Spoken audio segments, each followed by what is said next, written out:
On today's episode of Queens Exposed, we will be examining the infamous French Queen Maria Antoinette and determining if her reputation was deserved or devised. Was she truly to blame for the French Revolution? Did this mere woman of the palace really control her husband, the king, and shun the people of France? We will interview experts that will attest to these subjects and complete our expose of Queen Marie Antoinette. Marie Antoinette was born daughter to Austrian Empress Maria Theresa. One of eight daughters, Maria was used, just like her other sisters, as leverage through marriages to secure alliances for Austria.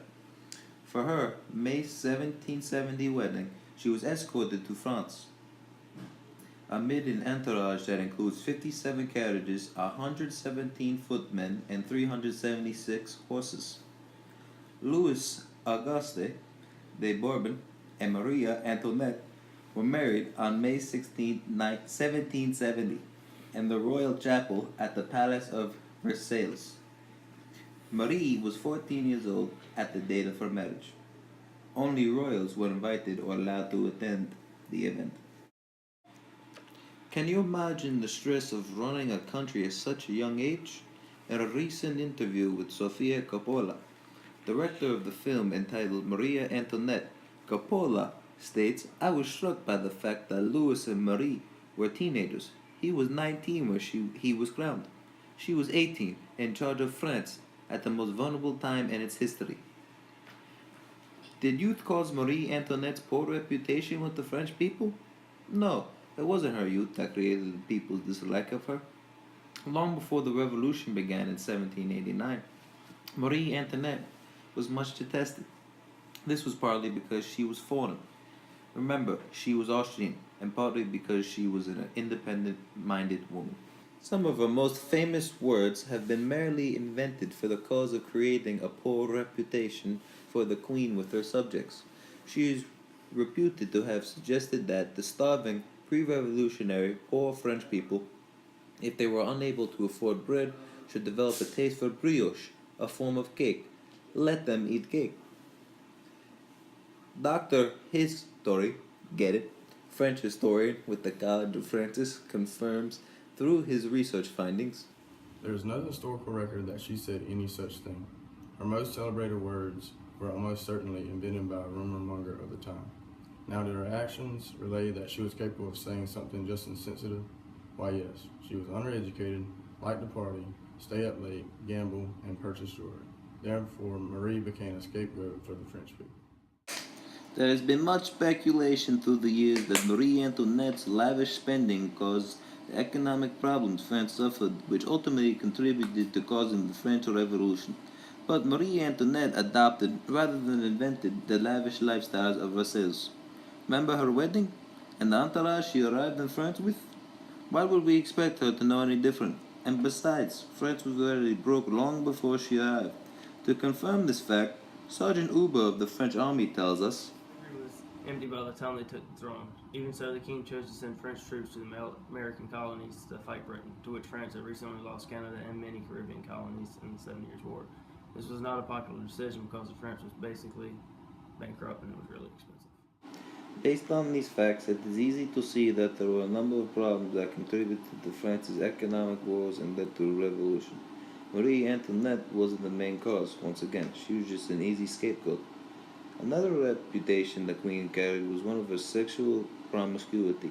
Her husband Louis XVI gifted her a second palace in June 1774, much like the she sheds of today's world, to allow her to express her exuberant taste in furniture and decor and have her own hideaway.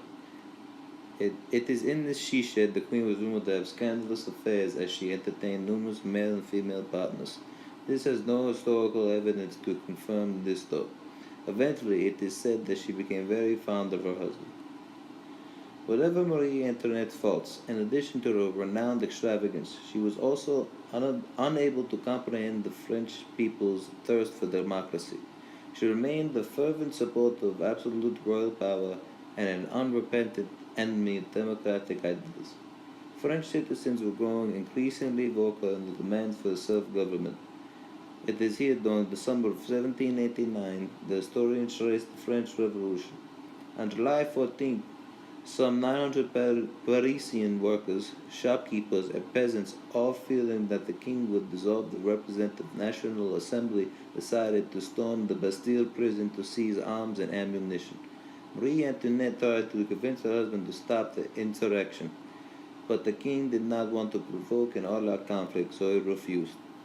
By this action, or because he took no action, he effectively ceded Paris to the revolutionaries. In the weeks that followed, the assembly did away with the age-old privileges for the aristocracy and clergy, declared the free press, got rid of serfdom, and proclaimed the rights of men. Marie's worst fears were coming true. They were taken to Paris and held under house arrest. This was difficult for the royal family and Marie Antoinette, who plotted and escaped for her family. But alas, it was a failed attempt, and they were returned to their captives and placed in prison. Even in prison, Marie continued to write letters and plot secret agreements with Austria and other countries to fight the French. It was these acts of treason that led Marie to be placed on trial for conspiring with the enemies and trying to manipulate foreign policy. So the trial ended with a guilty verdict. Marie Antoinette was deliberately targeted in an attempt to bind the French together. Once again, Marie found herself the scapegoat. On October 16, 1793, Marie Antoinette was scheduled to die. A priest came to counsel with Marie.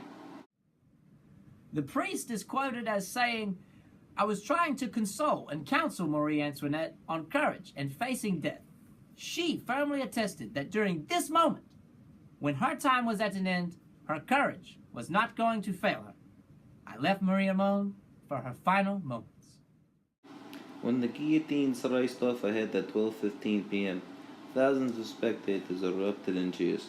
Her body was placed in a coffin and tossed into a common grave in a cemetery behind the Church of Madeleine.